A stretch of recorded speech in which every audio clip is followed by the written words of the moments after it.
Hello everyone, welcome back to Real Reds Talk, the #1 independent fan channel dedicated to Manchester United. This is your preview for the Nottingham Forest game in the Premier League at Old Trafford, and it's been a while since we last played in the Creme de la Creme, obviously meaning the Premier League. In fact, it was Sunday, the 13th of November, 4:30 when we played Fulham, which means there'll be 44 days in between kickoff times, which is a bit mental considering it's December.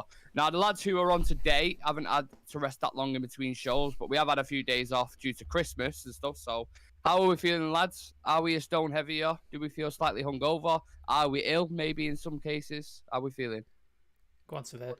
It's just scored, so I'm feeling amazing. Happy days. Villa scored? literally just now, yeah. Oh, get in. What a start to a yeah. show. What a start to a show that is. That's exactly what you want. Game on. Yeah, Sam, how are you? Lovely header. Yeah, I'm good. Nice little Christmas. Not too hungover, not too ill. I have ate a lot of shit, though. So, back to the gym tomorrow to sort of put that right. But yeah, all good. Yeah. Have you been busy yourself over the festive period, Survey? You know what I just realised? I've got Trent in my fantasy team, and this just pops up his PhD. but we're happy that Liverpool might concede again, right? Yes, that's the main thing. Yes. Yeah. So yeah. Sorry, I've been ill, so Christmas was a bit of a dud. But yeah, it's okay. Getting better now. Like Sam said, well, I should be back in the gym, if not tomorrow, then the day after. But overall, it's been a good period. I got to rest for a bit, so yeah. Good stuff, Not man. too bad. Football's back, so yeah. Looking forward to it. Nice to hear. Nice to hear. For anyone who hasn't watched these previews before, if you are new to the show or new to the channel, we break down every element of the game, throw in some trivia, make some predictions, and have a laugh whilst doing it. So if you want to subscribe to our channel for regular content like this, click the button in the bottom right corner of your screen. We're getting closer and closer to 1,000 subs now, which would be an incredible landmark for us. So make sure you smash a like on the video as well before we start the official show. Of course, the ritual. Go on. Aaron's got a very important question for all of us. Did anybody get a Lynx Africa set for Christmas? I got a Nivea one. I got 2 Nivea ones. I got 2 Lynx ones, and I got another one as well. I can't remember. I didn't get a Lynx Africa one. I'm afraid, Aaron. Sorry to disappoint. Did you get any? I got the Nivea one that Mum got us. But yeah, I got the Nivea one. Yeah. So, are you stocking up any excess soap? No, I didn't. No, fair enough. Of course, we always start the show off with a ritual to warm up, get the brain buzzing.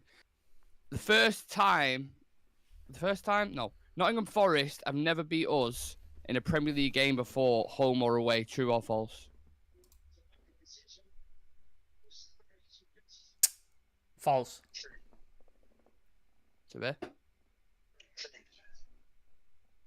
False. They beat us once in 1994 at Old Trafford, 2-1. And you know who started for Forest? Alfie Haaland, Stuart Pearce, Stan Collymore starting in that game for them, and we lost 2-1. That was when we had a decent team as well, by the way. I remember I had that the Panini sticker album with when Nottingham Forest were in the Premier League, and I had those players in there. I remember that. Showing your age a bit there, Sam. I know. What about yourself, Survey? Do you remember that Forest team? No, I didn't realise that Forest played Premier League football. I thought the Premier League came and then they were they were in part. Yeah. Very early 90s. Anyway. Yeah. So yeah. Next up, there are only 4 teams in the Prem who have won the European Cup / Champions League more than once. Can you name the teams and how many times they have won it? Obviously, it's relatable to Nottingham Forest. Because Forest have history in there. So there's 4 English teams. Villa? Can we? Nope. No. Chelsea. Yeah. How many Chelsea? Yeah. Chelsea 2. Chelsea's got 2. Yeah. Liverpool's got 5. Nope. 4. Nope. What? Champions League? 6. European Cups and Champions League. They've got 6. Oh, European. Okay. So Liverpool. Obviously United. United has 3. Nottingham Forest have what? 3? 2. So you did all right on that, to be fair. He was literally one off either side, so decent Yeah. that. And the last one, without looking at your phones, how many points do you think Nottingham Forest are currently on right now? 14. 14 points. You're both going for 14? Yeah. Yeah. 13 points. Oh. 13 points. 1 Not point far. off. 3 wins, 4 far. draws, 8 losses. So yeah, sticking with Forest, obviously, they are our opposition tomorrow night, lads. Forest in their last couple of games before the break actually drew to Brentford and beat Crystal Palace. So some might actually argue the World Cup come at the wrong time for them. In general, they have been very up and down in regards to form, as you would expect from a newly promoted team. And rather than go down the Watford route of sacking a manager when you've had a bad run of form, the club actually rewarded their manager, Steve Cooper, with a contract, putting a lot of faith in him. And you can sort of see why, because obviously he's got decent principles when it comes to football, and a good ethos. I never know how to say that. Ethos, sorry, yeah. Now, Steve Cooper has always been a manager that likes his team to dominate the ball, whether it was, his England youth team setups or the Swansea side that he managed. He makes sure that they try and control possession. It might be slightly different, obviously, against Manchester United. Might set up in more trying to counter fashion, but they do set up in like a 3-4-1-2. In possession and then out of possession, it's a 5-3-2. He likes players who are comfortable on the ball, on the field with interchangeable qualities, especially in the final third, and he plays a positive brand of football. However, their away form isn't great at all, which plays into our hands, of course, but as we know, no team is an easy game in the Premier League. They are currently 1 point below Everton in 17th, so they are well and truly in the battle to stay up, and you can't take that for granted going into this game. Hopefully, we'll have a couple more players back for this, lads. But if we had to field the same team again, Sam, like we did against Burnley, would you be confident of getting a result? Maybe a little less against Forest. Obviously, they invested heavily over the summer. But what was it, 21 players? Am I right with that number? It was a shit ton of players. Yeah, around that. So, obviously, they've not all settled in yet. They've not all gelled yet. So, it will take some time. I think we'll have a couple of more first-team players back and ready and firing and fit. So, I think because Anthony had a little substitute appearance when I was at Old Trafford, so he should be back. I believe Sancho's not back, is he? He's still gone. I know Lissandro's still missing, or listed as missing currently, because they asked Ten Hag if he knows where he is, and he said no. So yeah, get the milk cartons out. Varane's not still there, I believe. I believe Dallo though is back and he's training, which is good. I'm excited to see him back in the team because, Wan-Bissaka offered an assist, but I just don't think he's good enough for United. I just don't think he's meant to be here any longer. So yeah, it'd be good to see Dallo back in the saddle. But yeah, maybe a couple of additions, and I think we should be able to win this game quite handily. For Aaron in the chat, it is a Real Betis retro kit that Nick really bought me for Christmas. It's very, very nice, so appreciate it, Nick. But yeah, that is the shirt I'm wearing. Yes, sir. And what about yourself, Seville? What were your takeaways from that Burnley game? Obviously, it was a very mixed team, wasn't it? Yeah, it was a mixed team. I was hoping for the worst, to be honest, because Burnley, they're in good form, and we put together like a makeshift team. But what that did at the end of the game was just give me a bit more confidence because, I mean, we're playing Wan-Bissaka, who hasn't played all season. We had Casemiro centre back. We've never seen him play there for United. It's all right, though, isn't it? Man, he was class. Man in the match. Casemiro, man in the match, man. Absolutely. Yeah. Absolutely. Then we had McTominay and Eriksen. I mean, it was just it was one of them ones where it was a game that a team that we kind of patched together against like a real well-drilled championship side that were going to be very direct. They were going to be physical, and they had all the opportunities to actually take over the game. But I think after we got the goal, I think we did well. And it really fills me with confidence going into this game in Nottingham. Because one of those ones that you really can't. I mean, obviously you can make a prediction, but then with the way they're playing, I mean, you really can't tell. They recently just beat Liverpool 1-0. I think it was like a couple of games ago. So yeah, I'm actually confident going into this one. Yeah, all things considered, sometimes them games to go back to it when you've been off for so long, they can be very, very tricky. I was expecting a draw. Honestly, my prediction, I Yeah, was expecting a yeah. draw. Like, it'd be really, really Mm. tough game. But considering they came back earlier than us as well, you know, we seem to obviously match them for tempo and stuff. So, yeah, it was nice to see, obviously, through in the Carabao Cup. But we are playing in the Premier League. It is the return of the Prem. And in terms of head-to-head between both teams, I've already slightly discussed this, but overall, we have had more wins over them, especially in recent times. But again, this is another unknown to Ten Hag. It's another coach he's never come up against before, so you never know. Tactically, sometimes these coaches pull something out of the bag. Steve Cooper is more than, what's the word I'm looking for? He's more than adapted to do that. He's a good coach, I believe. But from tactics to players, who is fit and available? From what we know, as Sam mentioned a couple of them there, Jadon Sancho still isn't available. There's still some long-term ones who aren't quite ready yet. Varane and Lissandro should be back this week, but the Forest game's a little bit too early for him. And Harry Maguire's back from illness, so I'm guessing he'll most likely start tomorrow night. Nottingham Forest, obviously their aim is to stay up, and our aim is to get top 4. But which one is more realistic and why?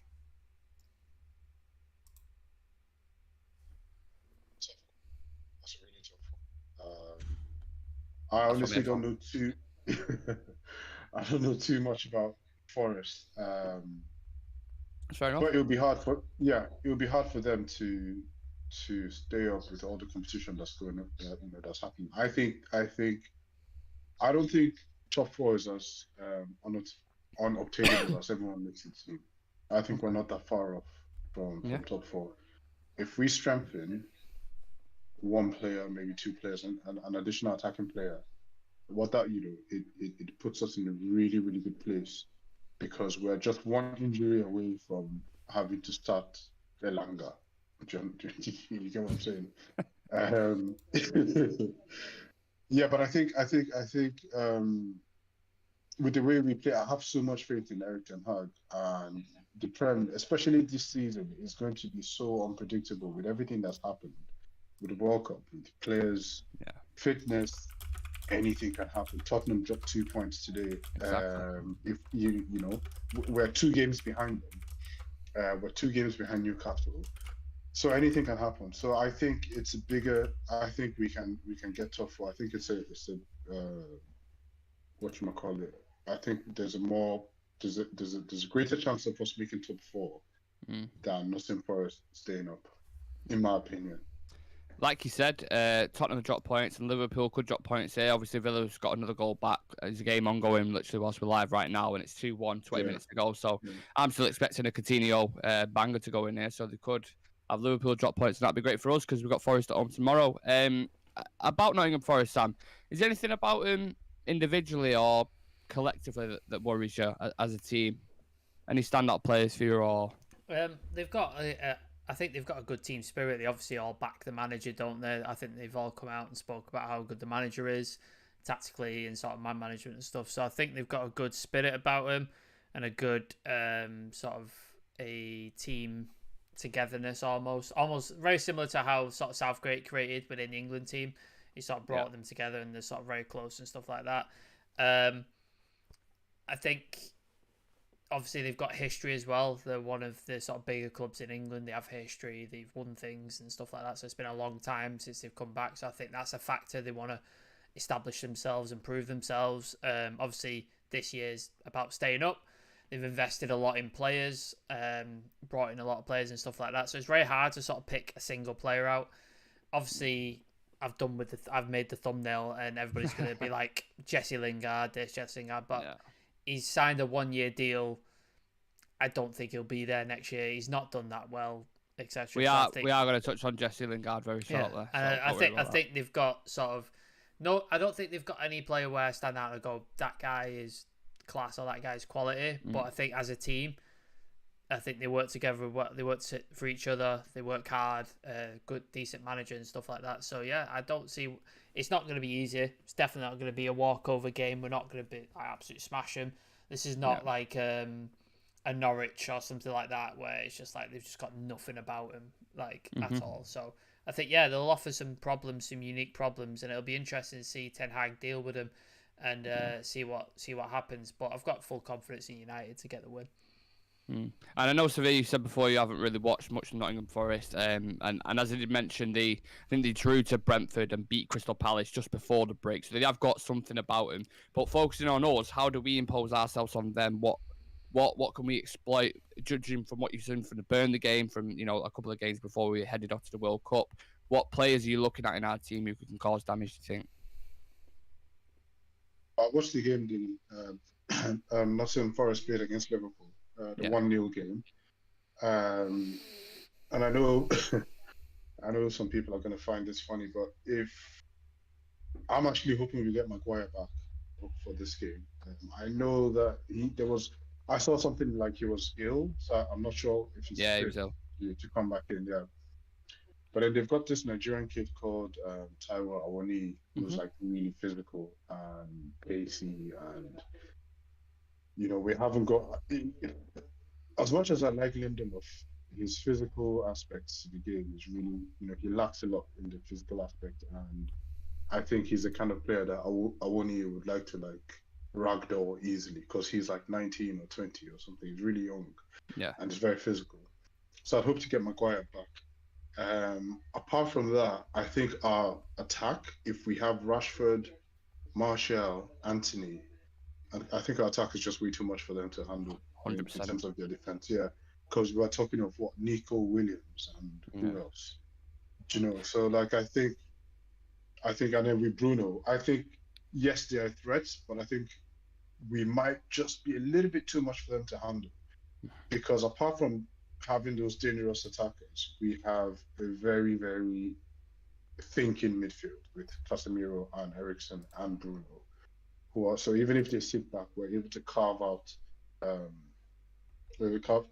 paths to spread the ball. I mean, I think we might just be a little bit too much for them, to be honest. Yeah.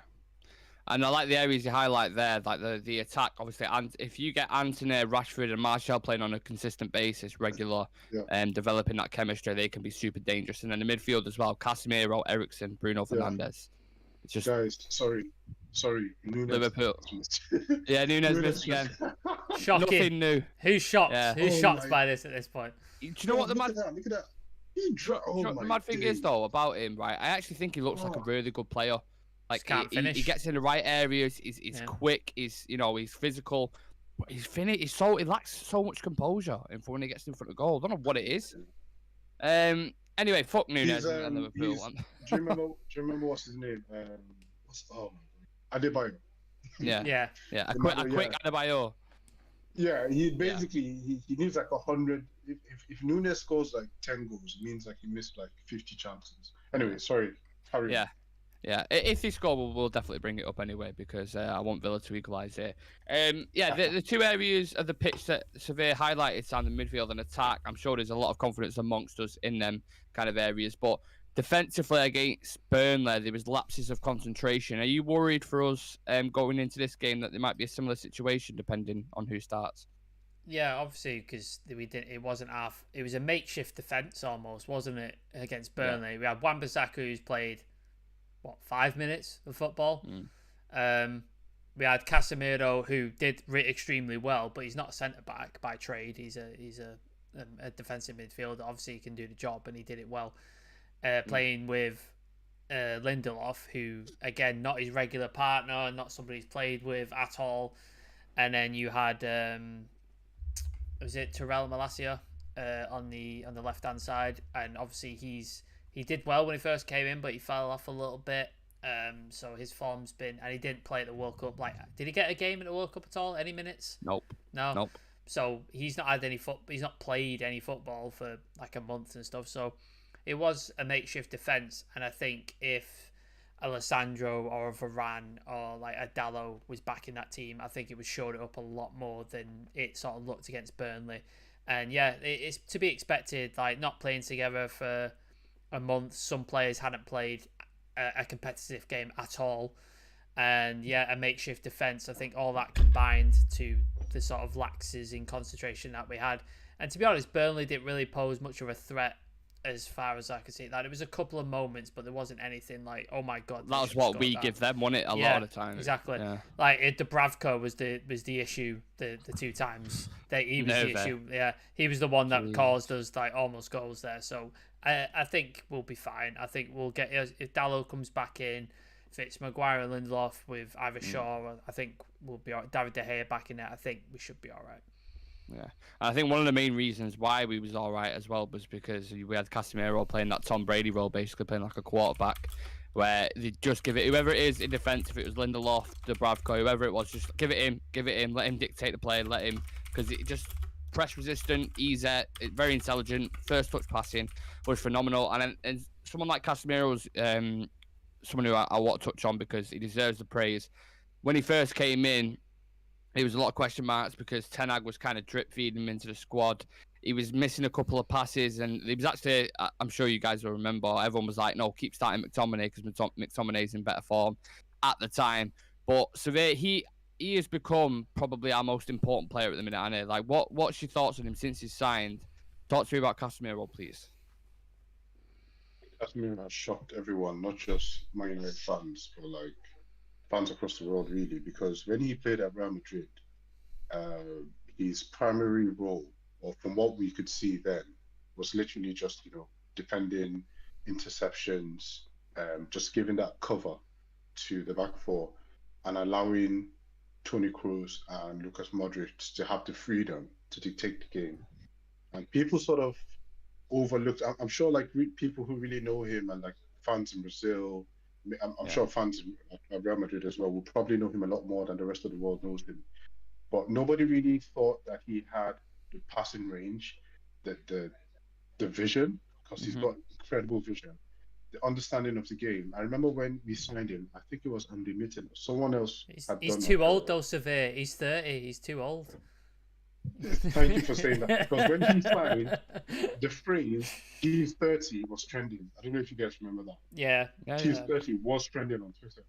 So everyone kind of overlooked his ability to be able to spray the ball, to read the game, to be able to dictate the game and play, like you said, like a quarterback. So it's such a big fuck off. Yeah, I didn't want to interrupt you. Yeah. God. I didn't want to interrupt you. Anyway, yeah. So, yeah, he's been amazing. He's been absolutely, and this is just the beginning. I think this is what we've been looking for ever since. I know. And earlier on today, I watched the Newcastle against Leicester game, and I remember when the whole fan base was crying for like Ndidi. Oh, get Ndidi. Like, and this is what we've been missing. That Carrick kind of role, because Carrick used to give us that calmness in the midfield, where he'd be so calm, he'd excellent reader of the game, So yeah, he's been absolutely amazing. You can go on talking about Casemiro for like for hours. Yeah, he's done that. I think in Europe right now he's probably one of like the top 3 DM on the planet right now. Yeah. Top 5. Let me widen it to top 5. Yeah. No, he's definitely in the conversation for me anyway, at least. And the fact that he made a move from Real Madrid where he could have just stayed, Sam. He could he was still winning things, still had a great midfield. But one of the criticisms was like, oh, maybe he's coming for money, maybe because he obviously was getting a bump on his wage and stuff. And that is usually the criticism that comes with players at the age of 30, coming to another big team. But he's been phenomenal since he's come in, Anna. Yeah, he's been up there with Alessandro Martinez in terms of like impact on the team. Like, he's just come in and like, I remember we were having discussions early on in the season. You were like, oh, he's misplacing these passes and stuff like that, and I kept repeatedly saying it will come good, it will happen. The guy's too good to like apps to fail at this. Like, he will be one of our most important players. And now it's just like, when you start putting the names on the team sheet, it's Casemiro, Alessandro. They're the first 2 names on your team sheet. Like, I don't care. Whoever else you play, they're the first 2 names you put down immediately. Other people, you like, maybe you could probably put Bruno and Dalot as well on there, I suppose. But like, there's just, they're the guys you want in your team. And I just think, yeah, he's absolutely phenomenal. And for the people who say, no, he's 30, he's too old. he's the best. He's one of the best DMs on the planet. Like, if any other team signed of it, they'd be all going, "Oh, what a stroke of genius getting this guy in! Like, absolute fantastic deal and stuff like that." And also, he said as well, he's won everything. He's won everything at Real Madrid, and he said to all the players and was like, "Look, I want to do something different." And they all went to Real Madrid's board and were like, "You cannot let this man go. Do not let this man go. He's too good."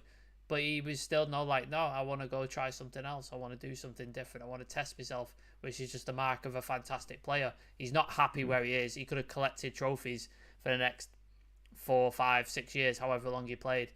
Like, Modric is, 36, 37?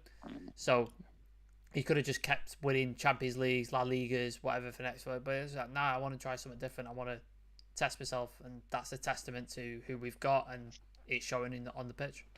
Yeah, in fairness to Real Madrid, they've not got a bad replacement, have they, in Tchouaméni and Camavinga. Yeah. So, yeah, they've certainly done the scouting right, but we are happy to have him because he's been sensational since he's come in. That's one player coming in. One player who went out was Jesse Lingard, who's obviously playing for Nottingham Forest at the minute, returning to his former club at OT.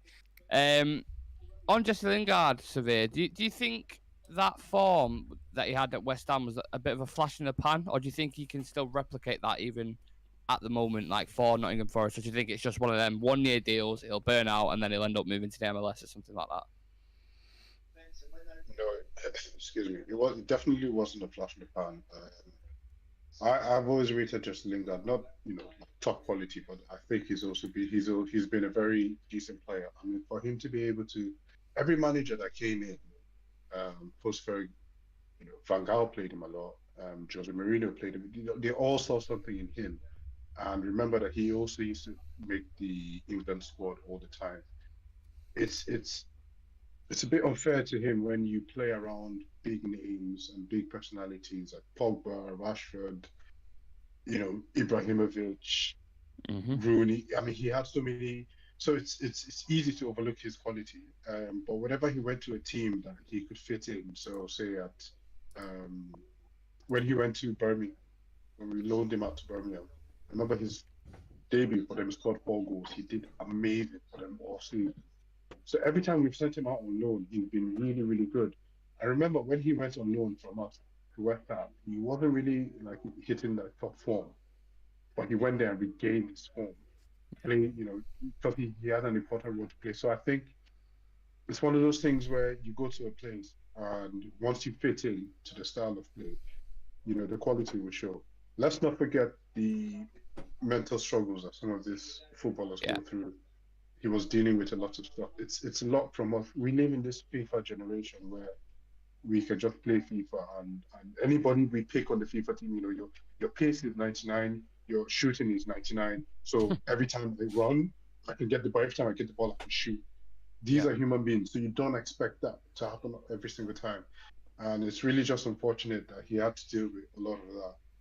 And, we can say, oh yeah, he gets a massive wage, but it's a lot more than that. So I don't think he was a flash in the pan. I think he's actually a really good player. And Fergie also said it. He said Lingard is one of those players that would start to, we would see his quality when he gets to that 27, 28. So range. So yeah, I think he's a really decent player. And you mentioned something like mental health struggles there. I'm actually seeing it with one of our players right now, in Jadon Sancho, who's kind of had a blackout from social media. He's on his own individual training program, obviously getting lots of support from us. Maybe on reflection, there should have been a bit more for Jesse Lingard. I don't know. I can't speak for everyone, but hopefully Sancho gets back soon. But just sticking with Lingard for a sec, Sam. His time to go was in the summer, wasn't it? When he had the great form at West Ham, and it actually wasn't his fault that he stayed. I think he did want to go. He wanted game time, and Ollie kept him on. He was just like, "Yep, we need you." I don't know if he had COVID in his mind again, because of obviously you need that squad depth for when that hits again. I have no idea what it was, but he needed to be sold in the summer, didn't he? Yeah, no, it's clear. Like, he went to West Ham and, like Severe said, he flourished, played really well, scored some important goals, assisted. It's one thing, like, Jesse Lingard's always worked hard. He's always been great off the ball. He's always worked hard when he's played. Like, that's never been in question. For me, it was consistency. And then like part of that is obviously probably to do with the mental health and the stuff he was struggling with outside. Obviously, it's hard to keep consistency on the pitch when you have outside stuff going on. So much going off. Yeah, so it's understandable. And then there was other times where it was just like he wasn't getting enough game time. Like he'd start and then he'd be dropped and then he'd start. Like, so there was a lot of stuff going on, and like it's sad when you see players who've come through the United academy who are United fans and it doesn't work out. But unfortunately, that's football, and that's how it is, how it goes. Sometimes there's a lot of players who've come through our academy and come through the sort of youth setup that I've thought and looked at and gone, these guys is going to be big. This guy's going to absolutely make it, and it hasn't happened. Ravel Morrison is a pure example of that. Like the guy had all the talent in the world, and he just couldn't cope with it, couldn't deal with it. There was a couple of other guys like Ryan Tunnicliffe. He might be a bit too young for Ryan Tunnicliffe, Nick, but no, I remember him. Yeah. So again, it sometimes it happens, and I hope it works out for Jesse. I hope he plays well for Nottingham Forest. Hopefully, doesn't score against us tomorrow. But I hope he has a good career. If he stays there or if he goes somewhere else, I hope he has a good career because he seemed like a likable guy. Social media stuff aside, I really don't like that part of the game, and I think that's more of a distraction than any benefit towards a player. I think you're getting paid that much money. Why do you need to have a social media presence and further your income? It's a weird thing. Anyways, I disagree with the social media side. That's why I disliked Pogba for a lot of the stuff he did. Like all the social media stuff was irritating to me. But each to their own. Everybody has their own thing that they like to do. So power to him. But yeah, I wish him the best for his career. It's just sometimes it don't work out. Yeah, there is a massive. It seems to be a massive divide on that social media thing because obviously it's more kind of for the new gen, the ones who are on TikTok and stuff like that. And maybe I don't have an issue with it if you're trying to build a brand for after when you finish football and you want a career onwards, because a lot of these footballers, when they do finish, they kind of don't know what to do with themselves, especially if they don't go into coaching. So with the social media thing, I don't mind it, but when you've got like big games on, for example, or you've got a Champions League fixture and these things are coming out, they do dances on TikToks and stuff. I get where people come from, so I get both sides of the argument, in a sense. And Survey, I don't know if you wanted to add anything onto that, but I wanted to get into a discussion about the current transfer talk that's ongoing, because I know it's a preview, but there's a lot of talk at the minute ongoing about Yao Felix and Cody Gakpo. We're obviously heading into the winter transfer window. Which one would you prefer out of them and why? Or which one do you think is more realistic, let's say?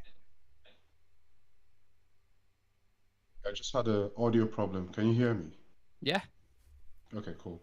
I think João Felix is a better footballer than Cody Gakpo. However, I think Cody Gakpo fits our system better than João Felix.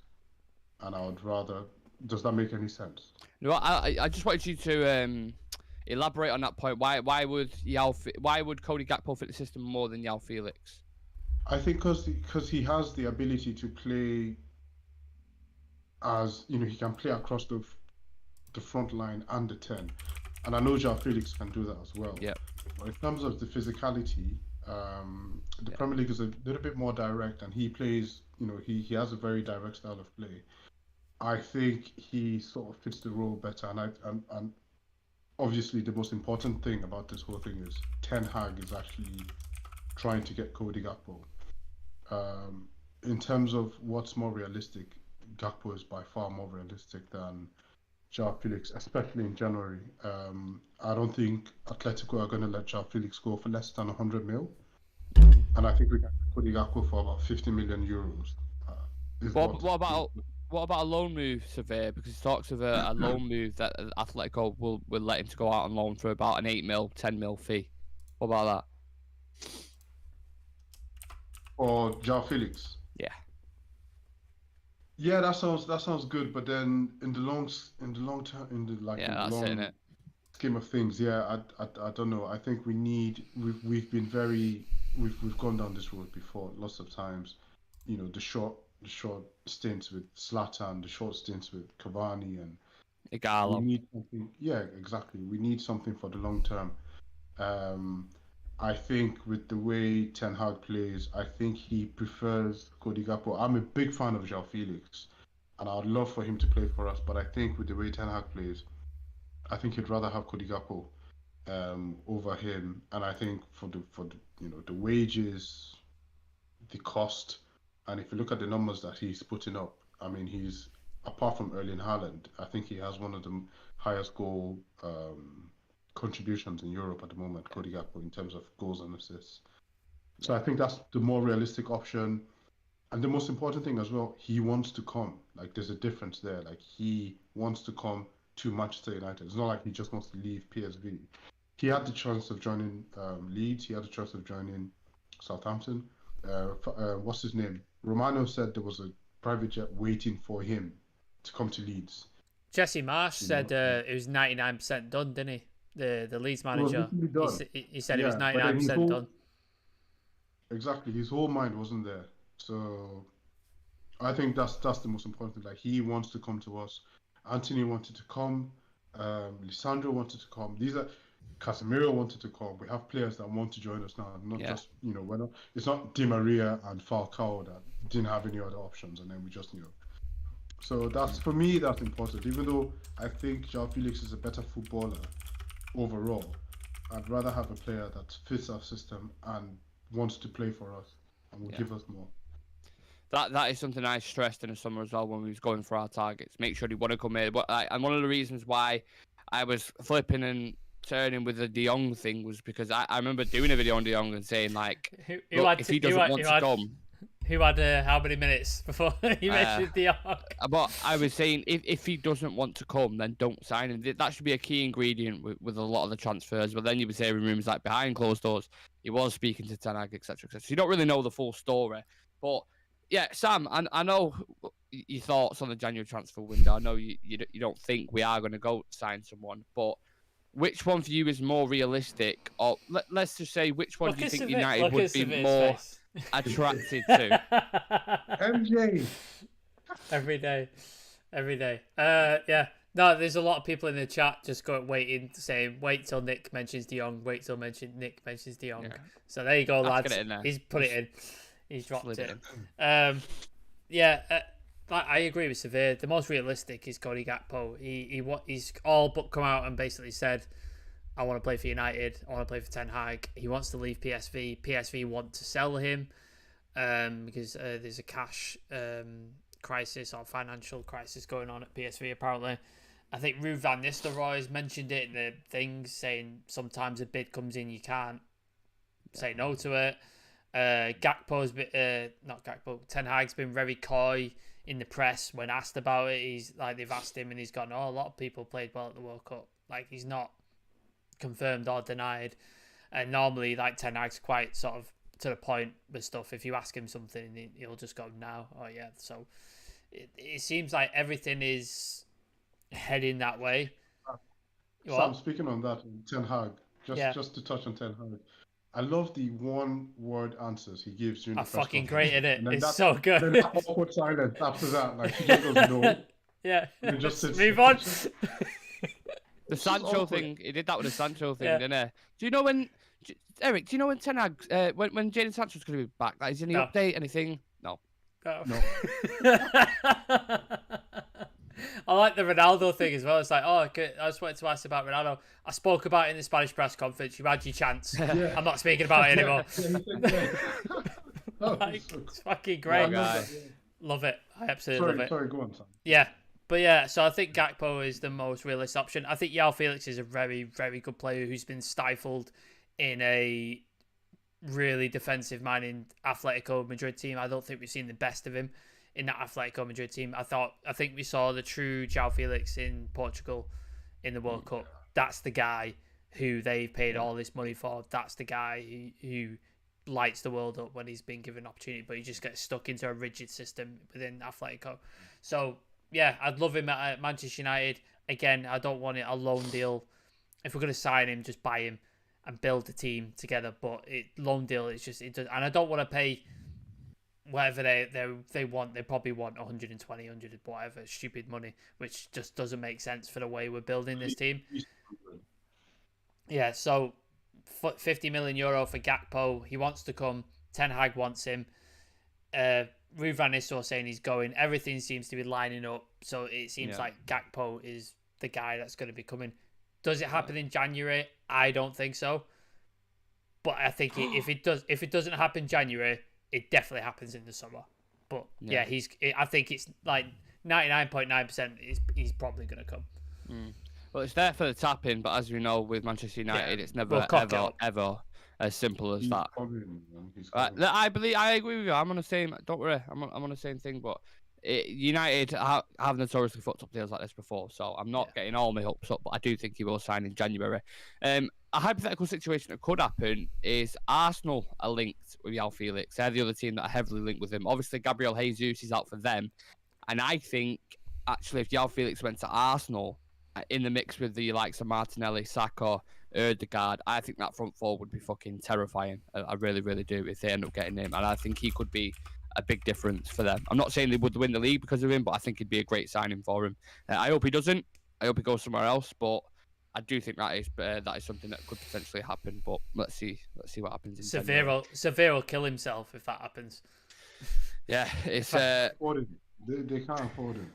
I think Romano said as a package, the loan deal will be around 15 million in total. So it depends how much they want to go get that striker because Jesus is out for 6 months in there, something like that. No, he's back. He's back at the end of February. At the end of Feb. Okay, so it's like 2 months that he's out for, yeah. 2 months, yeah. So he's had surgery back end of Feb. It will be a lot for them to get him. If it's a loan, yes, I can see. But then to buy him, no, I don't think they'll buy him. Yeah. I don't think they'll buy him. I think he's going to go out on loan regardless wherever it is João Felix goes. But again, we'll see what happens with that. We've got breaking news shows this week, so we'll discuss it more in depth on that. I want to do some quick fire questions back in relation to the game. Nottingham Forest versus United at Old Trafford tomorrow night. Will we score more than 2, lads? I think we scored 2. I was just about to say that, yeah. I think ding. Will Harry Maguire start? I think so. Yes. Who do you think will cause problems for Forest, if any, on their team? I mean, well, the guy Severe mentioned, the Nigerian lad. I forget his name. Yeah, I think he might be a problem for somebody like Lindelof. I think he could bully Lindelof, but that's why, like Severe said, if you get Maguire in, you've got that sort of fridge cover to sort of smash him in the face with. So if it was like Lindelof, he could bully him a little bit. We know he does struggle with physicality. I've seen it a few times. Anyone else? Any other shouts? Maybe a Gibbs White. Will Lingard be dancing at Old Trafford, Severe? There's that guy Johnson or something, the striker. Yeah. Johnson. Again, no idea. No, I'm gonna be honest with you. Yeah, no, he's like that. He's like one of their main strikers as well.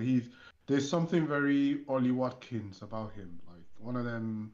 Shit. Dangerous, nifty guys. Yeah, wow. But I don't think he causes that much of a problem. Okay. Will Marcus Rashford score? Yes. Yeah. He's in some serious form right now. That guy, he looks unstoppable right now. So if anybody's going to score, it'll be him. Super freak now. Bam. That's what it is at the minute. Before you go on, Nick. Aaron's got a question. De Jong or Gakpo if you can only sign one?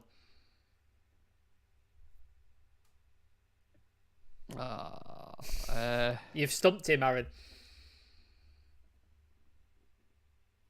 Fucking hell. De Jong. Give me De Jong. There you go, Aaron. Yeah. Just because I think if you look at our midfield, it's aging a little bit. I know you got a lot of 30s in there. You need someone like the next kind of thing. And as well, if you had a midfield of fucking Bruno, De Jong, Casemiro, or even you could even put Eriksen, De Jong, and fucking Casemiro, whatever. It's unreal. Unreal. Fantastic choice. I mean, we can always go and get another striker or winger or Yeah. But De Jong, specialist player for what our manager wants. Come on. Exactly. Yeah. 100%. Thanks for your question, Aaron. Thanks for stumping me. Predicted 11s. I'll let you lads take the floor with this, and then I'll tell you mine. So who wants to go first with predicted 11s? Go on, Severe. Age before beauty. Hey. I'm gonna go Wan-Bissaka. You having a keeper? No goalkeeper. Come on, guys, come on. Dubravka started in the last game. He looked great as well, didn't he? He looked absolutely fucking unreal. phenomenal. And the form Dubravka's in at the minute. Jesus Christ. Vodka. Yeah. Jesus Christ. The vodka. Yeah. I'd rather, based on his performance last week, like I'd rather have Tom Heaton. Yeah, I But agree. anyway, yeah, because it was just rash. But I think it was Old Trafford, the The occasion, lights. Pressure. yeah, the lights and everything. I think he deserves another couple of chances. It's just one game. I won't write him off. No. Anyway, De Gea in goal, Aaron Bissaka, Maguire, Lindelof, Luke Shaw, Casemiro, Eriksson, Bruno in the 10, Anthony, Marcus, Marshall. Yeah, that's my exact team. Sam? I agree with all of that, apart from, I think Dallo comes back in, because I believe he's training, so I think he comes back in, and I think Garnacho starts over Anthony. Ooh, interesting. That would be very interesting. But likewise, it's still nice to have options off the bench, I suppose, especially in the attacking line. So, yeah, excited to see when that team news drops tomorrow. Score predictions. What do we think? I'm going to go 3-1. 2-0. 2-0 United. I'm going with Sam. 2-0 as well. You think clean sheet for United, yeah? Yeah. I think so, yeah. Perfect. Let's hope any of our score predictions are true and we can put 3 points on the board. Liverpool have won, by the way. They beat Aston Villa 3-1. So they've gained 3 points. They've gained a couple of points, I'm thinking, as well. Arsenal, West Ham up next. That's going to be a good game as well. But the main focus is tomorrow night, Manchester United versus Nottingham Forest. And that concludes the show for today, guys. Thank you to everyone watching. Please subscribe to the channel and like the video. Yeah, like I said, we're on the road to 1,000 subs. We're getting closer and closer, and that's because of you guys. So thank you very much for that. Thank you to Sam for coming on. You're welcome. Get your fantasy leagues. If you've not sorted it, you're in trouble because some games have been played. So I am currently 9th in our league. I think there's, how many people is it? 150 something? Do you have a quick look where I am, Sam? Just a quick look for us. Are you above me? Have you got above me? No, I'm not. No, I'm not above, but I've done all right, and I've still got a lot of players to play as well. Let's have a look. Yeah, make sure you update your teams. A lot of people. Whoa. Correction. I am 3rd. 3rd? Holy shit. I am 3rd.